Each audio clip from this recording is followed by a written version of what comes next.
പറ്റിയോ? എന്താണമ്മേ? ദേവൻ ആകാംക്ഷയോടെ ചോദിച്ചു. കാർത്തിക്കിനെ ഇങ്ങനെ വിട്ടാൽ മതിയോ? അവനൊരു വിവാഹം വേണ്ടേ? ദേവയാനിയമ്മ ചോദിച്ചു. ചേട്ടൻ ഇരിക്കുമ്പോൾ അനിയൻ കെട്ടാൻ പാടില്ല എന്നും പറഞ്ഞ് നമ്മൾ സഞ്ജുവിന്റെ വിവാഹം മാറ്റിവെച്ചത്. ഈ വരുന്ന തുലാമാസത്തിൽ കാർത്തിക്കിന് 30 വയസ്സാകും. പറയുന്നത് കേട്ട് ദേവൻ പറഞ്ഞു. നമ്മൾ ശ്രമിക്കാനിട്ടാണോ അമ്മേ? എത്ര പ്രാവശ്യം നമ്മൾ ഇത് ചർച്ച ചെയ്തു. അന്ന് കാർത്തിക്കല്ലേ അതിനെ എതിർത്തത്. ഇപ്പോൾ വിവാഹം വേണ്ട എന്നും പറഞ്ഞ് നമുക്കിതിൽ എന്ത് ചെയ്യാൻ പറ്റും? ദേവൻ പറഞ്ഞു. ശരിയാണ് ദേവ നീ പറഞ്ഞത് മോനെ, എനിക്കറിയാം. പക്ഷെ ഇന്നലെ ഞാനൊരു സ്വപ്നം കണ്ടു, നമ്മുടെ ഭാനുവിനെ. അത് പറയുമ്പോൾ ദേവയാനിയമ്മയുടെ സ്വരം ഇടറി. ദേവന് വല്ലാത്ത സങ്കടം തോന്നി. രണ്ടുപേരും അല്പനേരം മിണ്ടാതിരുന്നു. 2 മക്കളെയും നമ്മളെ ഏൽപ്പിച്ച് അവൾ പോയി. ഭാനു മരിച്ച് 2 വർഷം തികയുന്നതിന് മുമ്പ് ദത്തനും പോയി. എല്ലാ മാതാപിതാക്കളും ആഗ്രഹിക്കുന്നത് അവരുടെ കാലം കഴിയുന്നത് വരെ അവരുടെ മക്കൾ ഒന്നും സംഭവിക്കരുത് എന്നാണ്. ആ കാര്യത്തിൽ ഭാഗ്യം കെട്ട ഒരു അമ്മയാണ് ഞാൻ, ദേവയാനിയുടെ സങ്കടത്തോടെ പറഞ്ഞു. അമ്മ പഴയതെല്ലാം ആലോചിച്ച് രോഗം വരുത്തി വെക്കരുത്, ദേവൻ പറഞ്ഞു. കാർത്തിക്കിന് ശ്രേയെ തീരെ ഇഷ്ടമല്ല എന്ന് തോന്നുന്നു. അതാണോ അവൻ വിവാഹത്തിന് സമ്മതിക്കാത്തത്? ദേവയാനിയമ്മ ദേവനോട് പറഞ്ഞു. അതെന്താ അമ്മയ്ക്ക് അങ്ങനെ തോന്നാൻ കാരണം? അവരൊന്നിച്ച് കളച്ച് വളർന്ന കുട്ടികളല്ലേ? അന്ന് തന്നെ 2 വീട്ടുകാരും പറഞ്ഞുറപ്പിച്ച ബന്ധമല്ലേ അമ്മേ? പിന്നെ എന്താ? മാതാപിതാക്കൾ വാക്കു കൊടുക്കും, പക്ഷെ കുട്ടികൾ അത് അനുസരിക്കണം എന്നുണ്ടോ? വളർന്നു കഴിയുമ്പോൾ അവരുടെ കാഴ്ചപ്പാടിനും മാറ്റം ഉണ്ടാകും. അങ്ങനെ എന്തെങ്കിലും മാറ്റം കാർത്തിക്കിന് ഉണ്ടോ എന്നാണ് എൻ്റെ സംശയം, ദേവയാനിയമ്മ പറഞ്ഞു. ശ്രേയയെ വേണ്ട എന്ന് കാർത്തിക് ഇതുവരെയും തുറന്നു പറഞ്ഞിട്ടില്ലല്ലോ, ദേവൻ പറഞ്ഞു. ശരിക്കും ആ ശ്രേയയെ മനസ്സുകൊണ്ട് അംഗീകരിക്കാൻ എനിക്കും ഒട്ടും പറ്റുന്നില്ല. അവൾക്ക് മറ്റുള്ളവരോട് ബഹുമാനിക്കാനോ പെരുമാറാനോ ഒരു കുടുംബത്ത് ചെന്ന് അവരുടെ രീതിക്കനുസരിച്ച് നിൽക്കാനോ ഒന്നും അറിയില്ല. ഇപ്പോഴത്തെ കുട്ടികളല്ലേ അങ്ങനെയൊക്കെ ആമേ. കൂടാതെ ശ്രേയമോൾ പുറത്തൊക്കെ പോയി പഠിച്ച കുട്ടിയല്ലേ? അവളൊരു ഫാഷൻ ഡിസൈനറുമാണ്. അപ്പോൾ അങ്ങനെയൊക്കെയല്ലേ അവൾക്ക് നടക്കാൻ പറ്റൂ, ദേവൻ പറഞ്ഞു.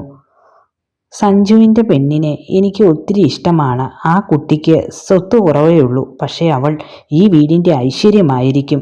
എന്ത് നല്ല പെരുമാറ്റം, നമ്മുടെ അഞ്ജന മോളെ പോലെ, ദേവയാനിയമ്മ പറഞ്ഞു. അത് കേട്ട് ദേവൻ ചിരിച്ചു. എന്തൊക്കെ വന്നാലും വേണ്ടില്ല, ഞാൻ കുട്ടികളുടെ ജാതകം നോക്കാൻ തന്നെ തീരുമാനിച്ചു. മേപ്പാടനോട് ഇവിടം വരെ വരാൻ പറഞ്ഞിട്ടുണ്ട്, ദേവയാനിയമ്മ പറഞ്ഞു. അത് നല്ല കാര്യമാണമ്മേ, ദേവൻ പറഞ്ഞു. എന്തെങ്കിലും ദോഷമുണ്ടെങ്കിൽ അതിന് വേണ്ട പ്രതിവിധി ചെയ്യാമല്ലോ. എന്താ 2 പേരും ഭയങ്കര ഡിസ്കഷനിലാണെന്ന് തോന്നുന്നു. അഞ്ജന ഒരു ട്രേ ചായയുമായി അങ്ങോട്ട് വന്നു.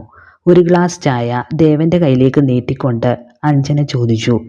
ദേവമാമ നടക്കാൻ പോയില്ലേ? ഞാൻ നടക്കാൻ പോകാൻ തുടങ്ങിയപ്പോഴാണ് അമ്മ എന്നോട് ഒന്ന് നിൽക്കാൻ പറഞ്ഞത്. എന്തോ സംസാരിക്കാനുണ്ടെന്ന്. എന്താണ് മുത്തശ്ശി, വല്ല അമ്പലത്തിൽ പോകാനുള്ള കാര്യമാണോ? മുത്തശ്ശിക്ക് ചായ കൊടുത്തുകൊണ്ട് അഞ്ജന ചോദിച്ചു. അല്ല അഞ്ജന മോളെ, കാർത്തിക്കിനെ പറ്റി സംസാരിക്കാനാണ്. അവനെ ഇങ്ങനെ വിട്ടാൽ മതിയോ? അവന് വേണ്ടി ഒരു വിവാഹമൊക്കെ. മുത്തശ്ശി രാവിലെ തമാശ പറയുമൊന്നും അല്ലല്ലോ, അഞ്ജന ചിരിച്ചുകൊണ്ട് ചോദിച്ചു. അതെന്താ അഞ്ജന മോളെ, അവൻ്റെ വിവാഹം തമാശയാണോ? നിനക്ക് അവൻ്റെ കല്യാണം നടക്കണമെന്ന് ആഗ്രഹമില്ലേ? ദേവയാനിയമ്മ ചോദിച്ചു. മുത്തശ്ശിക്ക് അറിയില്ലേ, ഞാൻ ഈ വഴിപാടും പ്രാർത്ഥനയെല്ലാം കഴിക്കുന്നത് അവൻ്റെ കല്യാണം നടക്കാനാണ്. കഴിഞ്ഞ ദിവസം ഞാൻ അവനോട് വിവാഹത്തെപ്പറ്റി സംസാരിച്ചപ്പോൾ അവൻ ഒരു താല്പര്യവും കാണിക്കുന്നില്ല മുത്തശ്ശി. അവൻ എന്നോട് ദേഷ്യപ്പെടുകയാണ് ചെയ്തത്. വിവാഹത്തെപ്പറ്റി പറയുമ്പോൾ എന്തിനാണ് ഈ കാർത്തി ദേഷ്യപ്പെടുന്നത്? മുത്തശ്ശി ചോദിച്ചു. എനിക്കറിയില്ല മുത്തശ്ശി, മുത്തശ്ശി തന്നെ കാർത്തിയോട് നേരിട്ട് സംസാരിച്ചു നോക്ക്. അവൻ്റെ സ്വഭാവം മുത്തശ്ശിക്കറിയില്ലേ. അവനൊരു കാര്യം വേണ്ടാന്ന് വെച്ചാൽ വേണ്ട. ചേച്ചി എന്ന് വിളിച്ചുകൊണ്ട് കാർത്തിക് ഹാളിലേക്ക് വന്നു. കറുത്ത കോട്ടും സൂട്ടും ഒരു ടൈയുമാണ് ധരിച്ചിരുന്നത്. ആ വേഷത്തിൽ അവൻ വളരെ സുന്ദരനായി കാണപ്പെട്ടു. കയ്യിലിരുന്ന ഫയൽ കണ്ടുകൊണ്ട് അഞ്ജന ചോദിച്ചു. നീ ഇന്നെന്താ നേരത്തെ ഓഫീസിലേക്കാണോ? അതെ ചേച്ചി, ഞാൻ ഓഫീസിലേക്ക് പോവുകയാണ്. മോനെ കാർത്തി, ഭക്ഷണം കഴിച്ചിട്ട് പോകാം, മല്ലികാമ്മ പറഞ്ഞു. വേണ്ട മല്ലികാമ്മേ, ഞാൻ ക്യാൻറ്റീനിൽ നിന്ന് കഴിച്ചോളാം. ഇന്ന് അമേരിക്കൻ കമ്പനിയുമായി ഒരു മീറ്റിംഗ് ഉണ്ട്, അതുകൊണ്ട് എനിക്ക് നേരത്തെ ഓഫീസിൽ പോയേ പറ്റൂ. മുത്തശ്ശി, ദേവമാമ, എന്നാൽ ഞാൻ ഇറങ്ങട്ടെ. അവരോട് യാത്ര പറഞ്ഞ് കാർത്തി പുറത്തേക്ക് ഇറങ്ങി.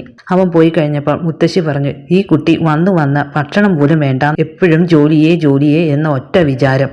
മല്ലികെ, നീയാണ് ഇവരെ രണ്ടുപേരെയും വഷളാക്കുന്നത്, മുത്തശ്ശി മല്ലികയുടെ നേരെ നോക്കിക്കൊണ്ട് പറഞ്ഞു. മല്ലിക അത് കേട്ട് ചിരിച്ചു. അമ്മയ്ക്കറിയില്ലേ, ദത്തേട്ടൻ എന്നെ ഇവിടെ വിവാഹം കഴിച്ചുകൊണ്ട് വരുമ്പോൾ കാർത്തിക്കും അഞ്ജനയും ചെറിയ കുട്ടികളായിരുന്നു. അന്ന് ദത്തേട്ടൻ എന്നോട് പറഞ്ഞു, ഇവർക്ക് ഒരു അമ്മയുടെ സ്നേഹം കൊടുത്ത് വളർത്തണം. എൻ്റെ പെങ്ങടെ കുട്ടികളായിട്ടല്ല നമുക്കിവരെ കാണേണ്ടത്, നമ്മുടെ മക്കളായിട്ട് തന്നെ കാണണമെന്ന് ദത്തേട്ടൻ്റെ വാക്കു പാലിച്ചു. മരിക്കും മുമ്പ് ദത്തേട്ടൻ എന്നോട് പറഞ്ഞു, നമുക്ക് 3 മക്കളാണുള്ളത്, അവരെ നീ നന്നായി നോക്കണം. ഇന്നേ വരെ അഞ്ജലിയും കാർത്തികിനെയും അർജുനെയും ഞാൻ വേർതിരിച്ച് കണ്ടിട്ടില്ല. അത് ഞാൻ എൻ്റെ ദത്തേട്ടന് കൊടുത്ത വാക്കാണ്. അത് പറയുമ്പോൾ മല്ലിക വിരുമ്പി. കേട്ട് നിന്ന മുത്തശ്ശിക്കും ദേവനും അഞ്ജലിക്കും ഒരുപോലെ സങ്കടം വന്നു. അഞ്ജലി വേഗം എഴുന്നേറ്റു മല്ലികയുടെ അടുത്തേക്ക് വന്നു. മല്ലികയെ ചേർത്ത് പിടിച്ചു. ഉള്ളിൽ വന്ന സങ്കടം മറച്ചു വെച്ച് ചിരിച്ചുകൊണ്ട് അഞ്ജലി പറഞ്ഞു, ഞങ്ങളുടെ മല്ലികാമ്മയല്ലേ ഇത്? സ്വന്തം അമ്മയെപ്പോലെയല്ലേ ഞങ്ങൾ മല്ലികാമ്മയെ കാണുന്നത്? ഇപ്പോൾ തന്നെ മല്ലികാമ്മ കരയുന്നത് കാർത്തിക് കണ്ടുകൊണ്ട് വന്നാൽ വഴക്ക് കിട്ടുന്നത് എനിക്കാ. മല്ലികാമ്മയുടെ പുന്നാര മോനല്ലേ? കവിളിൽ നുള്ളിക്കൊണ്ട് കളിയായി അഞ്ജലി പറഞ്ഞു. സാരിത്തുമ്പുകൊണ്ട് മുഖം തുടച്ചുകൊണ്ട് പുഞ്ചിരിയോടെ മല്ലിക പറഞ്ഞു, അതെ, കാർത്തിക് എൻ്റെ മോൻ തന്നെയാണ്. അർജുനും കാർത്തിക്കും എനിക്ക് ഒരുപോലെ തന്നെയാണ്. അതുപോലെ തന്നെയാണ് സഞ്ജുവും. ദേവൻ്റെ മുഖത്തേക്ക് നോക്കി മല്ലിക പറഞ്ഞു, അതെനിക്കറിയാം ഏട്ടത്തി. ലതയേക്കാളും അവനിഷ്ടം അവൻ്റെ മല്ലികാമ്മയാണ്. അവൻ ഇഷ്ടപ്പെട്ട ഭക്ഷണം ഉണ്ടാക്കി അവൻ്റെ കാര്യം എപ്പോഴും ശ്രദ്ധിക്കുന്നത് ഏട്ടത്തി തന്നെയല്ലേ? പിന്നെ എങ്ങനെയാ? ദേവൻ ചിരിച്ചുകൊണ്ട് പറഞ്ഞു. ഞാൻ ഭക്ഷണം എടുത്തു വയ്ക്കാം, എല്ലാവരും വാ. അതും പറഞ്ഞ് മല്ലിക അകത്തേക്ക് പോയി. മല്ലിക പോകുന്നതും നോക്കി മുത്തശ്ശി പറഞ്ഞു, പാവം, വന്ന കാലം തൊട്ട് ഈ വീടിന് വേണ്ടി കഷ്ടപ്പെടുന്നു. ദത്തം മരിക്കുമ്പം അർജുൻ അന്ന് 2 വയസ്സ്, ചെറുപ്പം. പലരും മല്ലികയെ ഉപദേശിച്ചു മറ്റൊരു വിവാഹം കഴിക്കാൻ. ഞാനും മല്ലികയുടെ വീട്ടുകാരും കൂടി അവൾക്ക് വിവാഹം ആലോചിച്ചു. പക്ഷേ അവൾ എല്ലാത്തിനെയും എതിർത്തു. എന്നും അവൾക്ക് ശ്രീമംഗലത്തെ ദത്തൻ്റെ ഭാര്യയായി അറിയപ്പെടാൻ ആഗ്രഹം എന്നും. അവൾ പോയാൽ കാർത്തികിനും അഞ്ജനയും അനാഥരാകും എന്നും. അഞ്ജനയ്ക്ക് അമ്മയുടെ സാമീപ്യം ആവശ്യമുള്ള സമയമാണെന്നും പറഞ്ഞ് അവളെല്ലാം തട്ടിയെറിഞ്ഞു. അവളുടെ ജീവിതം ഇവിടെ ഹോമിച്ചു. ദേവയാനി ഒരു ദീർഘനിശ്വാസത്തോടെ പറഞ്ഞു, ശരിയാ മുത്തശ്ശി പറയുന്നത്. എനിക്കും കാർത്തികിന് വേണ്ടി ഒരുപാട് ത്യാഗം സഹിച്ചിട്ടുണ്ട്. ആ പാവം, ഇങ്ങനൊരു മാമിയെ കിട്ടാൻ ഞങ്ങൾ മുൻജന്മ സുഹൃതം ചെയ്തിട്ടുണ്ടോ? അഞ്ജലി വികാരദീനിയായി പറഞ്ഞു. ശ്രീമംഗലം തറവാട് കടപ്പെട്ടിരിക്കുന്നു ഏട്ടത്തിയോട്, ദേവൻ പറഞ്ഞു. അത് ശരിവെച്ചു മുത്തശ്ശി. ഈ പെണ്ണിൻ്റെ ഒരു ഉറക്കം കണ്ടില്ലേ? മണി എത്രയായെന്ന വിചാരം? പോത്തുപോലെയാണ് കിടന്നുറങ്ങുന്നത്. റൂമിലേക്ക് വന്ന പ്രിയ മൂടിപ്പൊതിച്ചിറങ്ങുന്ന ഇഷാനിയെ കണ്ടുകൊണ്ട് പറഞ്ഞു. അവൾ വേഗം റൂമിലെ ഫാൻ ഓഫ് ചെയ്തു. ഇഷാനിയുടെ പുതപ്പ് മാറ്റി. ഇഷാനി എന്ന് ഉറക്കെ വിളിച്ചു. ഒന്ന് മൂളിയിട്ട് അവൾ തിരിഞ്ഞു കിടന്നു. പ്രിയയ്ക്ക് അത് കണ്ടപ്പോൾ ദേഷ്യം വന്നു. അവിടെ വെച്ചിരുന്ന ജഗ്ഗിലെ വെള്ളമെടുത്ത് അവളുടെ മുഖത്ത് തളിച്ചു. അവൾ വേഗം കണ്ണു തുറന്നു. ഉറക്ക ചുവടോടെ അവൾ ചോദിച്ചു, എന്താ ചേച്ചി ഇത്? മണി എത്രയായിന്നാ നിന്റെ വിചാരം? പ്രിയ ദേഷ്യത്തോടെ ചോദിച്ചു. അത് കേട്ട വഴി ഇഷാനി ചാടി എഴുന്നേറ്റ് സമയം നോക്കി. മണി 8:30. ദൈവമേ, ഇത്രയും സമയമായോ? അവൾ ടെൻഷനോടെ പറഞ്ഞു. ഇന്നല്ലേ ചേച്ചി ദാസങ്കിള് പറഞ്ഞ ഇന്റർവ്യൂ? ഞാൻ എങ്ങനെയാ ചേച്ചി അത് അറ്റൻഡ് ചെയ്യുന്നത്? കട്ടിലിൽ നിന്ന് ഏറ്റുകൊണ്ട് ടെൻഷനോടെ ഇഷാനി പറഞ്ഞു. എവിടെ വെച്ചാണ് ഇന്റർവ്യൂ? പ്രിയ തിരക്കി. ഹോട്ടൽ അബാക്കസിൽ വെച്ചാണ് ചേച്ചി. ഏത് ടൗണിലെയാ വലിയ ഹോട്ടലോ? പ്രിയ ആശ്ചര്യത്തോടെ ചോദിച്ചു. അതെ ചേച്ചി, അവിടെ വെച്ച് തന്നെ. ഞാൻ വേഗം കുളിച്ച് റെഡിയാകട്ടെ? ശരി, എന്നാൽ നീ വേഗം കുളിച്ച് റെഡിയാകുക. ഞാൻ അപ്പോഴത്തേക്കും ബ്രേക്ക്ഫാസ്റ്റ് എടുത്തു വെക്കാം. അതും പറഞ്ഞ് പ്രിയ അടുക്കളയിലേക്ക് പോയി. ഇഷാനി കുളിച്ച് റെഡിയായി കണ്ണാടിയുടെ മുന്നിൽ വന്ന് നിന്നു. നല്ല ഉള്ളോട് കൂടി തിക്കിലിരിക്കുന്ന മുടിയാണ് അവളുടേത്. അഴിച്ചിട്ടാൽ മുട്ടോളം ഉണ്ട്. ഈശ്വര, ഈ മുടി ഇനി എങ്ങനെ ഉണക്കും? ഹെയർ ഡ്രയർ ഇട്ട് മുടി ഉണക്കാന്ന് വെച്ചാൽ സമയം പോകും. തൽക്കാലം 2 വശത്തുനിന്ന് മുടി എടുത്ത് സ്ലൈഡ് കുത്തി വെക്കാം. എന്നിട്ട് അഴിച്ചിടാം. അവിടെ ചെല്ലുമ്പോൾ മുടി ഉണങ്ങി കഴിയുമ്പോൾ കെട്ടിവെക്കാം. അതും പറഞ്ഞ് അവൾ അങ്ങനെ ചെയ്തു. മുടി കെട്ടിയതിന് ശേഷം ഒരു പൊട്ടും കൂടി കുത്തി. ഒരു വെള്ള ചുരിദാറായിരുന്നു അവൾ ധരിച്ചിരുന്നത്. വലിയ മേക്കപ്പ് ഒന്നും ചെയ്തില്ല, എങ്കിലും അവൾ അതീവ സുന്ദരിയായിരുന്നു. അവൾ വേഗം തന്നെ അവളുടെ സർട്ടിഫിക്കറ്റ് എല്ലാം ഒരു ഫയലിലാക്കി ഒരു ഹാൻഡ് ബാഗും എടുത്ത് ഹാളിലേക്ക് വന്നു. അവൾക്കുള്ള ഭക്ഷണം എടുത്തു വെച്ചുകൊണ്ടിരിക്കുകയായിരുന്നു പ്രിയ. ചേച്ചി, ഞാൻ പോകുന്നു എന്നും പറഞ്ഞ് ഇഷാനി മുന്നോട്ട് നടക്കാൻ തുടങ്ങി. ഭക്ഷണം കഴിക്കാതെയാണോ നീ പോകുന്നത് എന്ന് പ്രിയയുടെ ചോദ്യം കേട്ട് അവൾ തിരിഞ്ഞു നോക്കി. ഇല്ല ചേച്ചി, ഭക്ഷണം കഴിച്ചുകൊണ്ടിരുന്ന എൻ്റെ സമയം പോകും ചേച്ചി. എന്താ ഇഷാനി, നീ മുടിയൊന്നും തോർത്തി ഇതിൽ നിന്ന് ഇറ്റിറ്റ് വീഴുന്ന വെള്ളത്തുള്ളികൾ കണ്ടുകൊണ്ട് അപ്പച്ചി ചോദിച്ചു. മുടിയൊന്നും തോർത്താതെ പോയാൽ പനി പിടിക്കും പെണ്ണ്. അപ്പച്ചി, എനിക്ക് സമയമില്ല, ഇപ്പോൾ തന്നെ സമയം പോയി. അതെങ്ങനെയാ? പൂത്തുപോലെ കിടന്നുറങ്ങും. അപ്പച്ചി ദേഷ്യപ്പെട്ടു. കാസ്ട്രോളിൽ നിന്ന് ഒരു ഇഡലി എടുത്തുകൊണ്ട് അവൾ പറഞ്ഞു, ഞാൻ പോകുന്ന വഴി കഴിച്ചോളാം ചേച്ചി എന്നും പറഞ്ഞ് അവൾ മുന്നോട്ട് നടന്നു.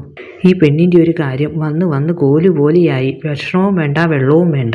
ഇരിക്കുന്ന കണ്ടില്ലേ? അപ്പച്ചി സരോജം പിറുപിറുത്തു. ഇഷാനിയുടെയും പ്രിയയുടെയും അച്ഛൻ്റെ സഹോദരിയാണ് സരോജ. ഇഷാനിക്ക് ഒരു അനുജനും കൂടിയുണ്ട്, അഭിജിത്ത്. അവരുടെ അച്ഛനും അമ്മയും മരണപ്പെട്ടപ്പോൾ അവർ സരോജത്തിന്റെ വീട്ടിലാണ് താമസിക്കുന്നത്. സരോജൻ വിവാഹിതയല്ല, അതുകൊണ്ട് അവർക്ക് ആരുമില്ല. ഇവരാണ് അവർക്ക് ആകെയുള്ളത്. ഇഷാനിയുടെ സഹോദരൻ അഭിജിത്തിന് കരൾ രോഗമാണ്. കരൾ മാറ്റിവെക്കാതെ അവന്റെ രോഗം ഭേദമാകില്ല എന്നാണ് ഡോക്ടർമാർ പറഞ്ഞത്. ഇഷാനിയുടെ കരളും അവന്റെ കരളും മാച്ചാണ്. പക്ഷേ കരൾ ശസ്ത്രക്രിയയ്ക്ക് 20 ലക്ഷം രൂപയാണ് ചിലവ്. അതിനുള്ള പണം കണ്ടെത്താനുള്ള നെട്ടോട്ടത്തിലാണ് ഇഷാനി. വണ്ടി കാത്തു നിന്ന് മടുത്തു. ഈശ്വര, ഒറ്റ വണ്ടി പോലും വരുന്നില്ല. കഷ്ടകാലം പിടിച്ച ദിവസമാണ് ഇന്ന് എന്ന് മനസ്സിൽ വിചാരിച്ചുകൊണ്ട് അവൾ വാച്ചിലേക്ക് നോക്കി. സമയം 9:30. 10 മണിക്കാണ് ഇന്റർവ്യൂ. ബസ് നോക്കി നിന്ന സമയത്തിന് അവിടെ എത്താൻ പറ്റില്ല. ഓട്ടോ വിളിച്ച് പോകുന്നതാണ് നല്ലതെന്ന് അവൾക്ക് തോന്നി. അവൾ ബാഗ് തുറന്നു നോക്കി. കയ്യിൽ എത്ര രൂപയുണ്ട് എന്ന് നോക്കി. ഭാഗ്യം, ഓട്ടോയ്ക്ക് കൊടുക്കാനുള്ള പണമുണ്ട്. അവൾ വേഗം ഓട്ടോയ്ക്ക് കൈ നീട്ടി. ഓട്ടോ അബാക്കസ് ഹോട്ടലിന്റെ മുന്നിൽ വന്നു നിന്നു. പട്ടണത്തിലെ ഏറ്റവും വലിയ ഹോട്ടലാണ് അബാക്കസ്. അവൾ വേഗം ഓട്ടോയിൽ നിന്നിറങ്ങി. വാച്ചിലേക്ക് നോക്കി. സമയം 9:45. ഈശ്വര, ഇനി 5 മിനിറ്റും കൂടി. അവൾ വേഗം ഓടി ഹോട്ടലിന്റെ ഉള്ളിലേക്ക്. അത്രയും വലിയ ഹോട്ടലിൽ അവൾ ആദ്യമായി വരുന്നതാണ്. അവൾ ഹോട്ടലിന്റെ ഉള്ളിൽ ഒന്ന് പരതി നോക്കി. ആരോട് ചോദിക്കും എന്ന മട്ടിൽ. അപ്പോഴാണ് അങ്ങകലെ വലിയൊരു ക്യാബിന്റെ മുന്നിൽ റിസപ്ഷൻ എന്ന് എഴുതി വെച്ചിരിക്കുന്നത്. അവിടെ ക്യാബിനുള്ളിൽ സുന്ദരികളായ 2-3 പെൺകുട്ടികളും. ഇഷാനി വേഗം അവിടേക്ക് ചെന്നു. എന്താണ് മേഡം? ക്യാബിനുള്ളിലിരുന്ന ഒരു പെൺകുട്ടി ചോദിച്ചു. ഇവിടെ വെച്ചല്ലേ കേറ്റ കമ്പനിയുടെ ഇന്റർവ്യൂ? ഇഷാനി ചോദിച്ചു. അതെ മേഡം, അത് 2nd ഫ്ലോറിലെ കേറ്റ കമ്പനിയുടെ ഓഡിറ്റോറിയത്തിൽ വെച്ചാണ് നടക്കുന്നത്.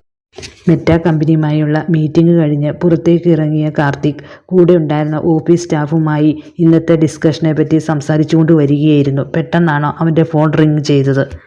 വേഗം അവൻ ഫോൺ എടുത്ത് നമ്പർ നോക്കി. അത് ചേച്ചിയുടേതാണല്ലോ. എക്സ്ക്യൂസ് മീ എന്ന് ഓഫീസ് സ്റ്റാഫിനോട് അവൻ പറഞ്ഞു. ഫോണുമായി മുന്നോട്ട് നടന്നു. ഫോൺ എടുത്ത് പരിഭ്രമത്തോടെ ചോദിച്ചു, ചേച്ചി, മുത്തശ്ശിക്കും മലികാമയ്ക്കും കുഴപ്പമൊന്നുമില്ലല്ലോ? അവർക്കൊരു കുഴപ്പമില്ല. ഞാൻ മുത്തശ്ശി പറഞ്ഞിട്ടാണ് വിളിക്കുന്നത്, അഞ്ജന പറഞ്ഞു. ഇന്ന് മേപ്പാടൻ വരുന്ന ദിവസമാണ്, അതുകൊണ്ട് നിന്നെ ഇവിടെ കാണണമെന്ന് മുത്തശ്ശി പറയുന്നത്. എന്ത്? ആ ജ്യോതിഷനോ? കാർത്തിക് ചോദിച്ചു. അതെ, അഞ്ജന പറഞ്ഞു. കാർത്തിക് താഴേക്കുള്ള സ്റ്റെപ്പ് ഇറങ്ങിക്കൊണ്ട് പറഞ്ഞു, ചേച്ചി, ഇങ്ങനെയുള്ള കാര്യങ്ങളിലൊന്നും എന്നെ വലിച്ചിടരുത്.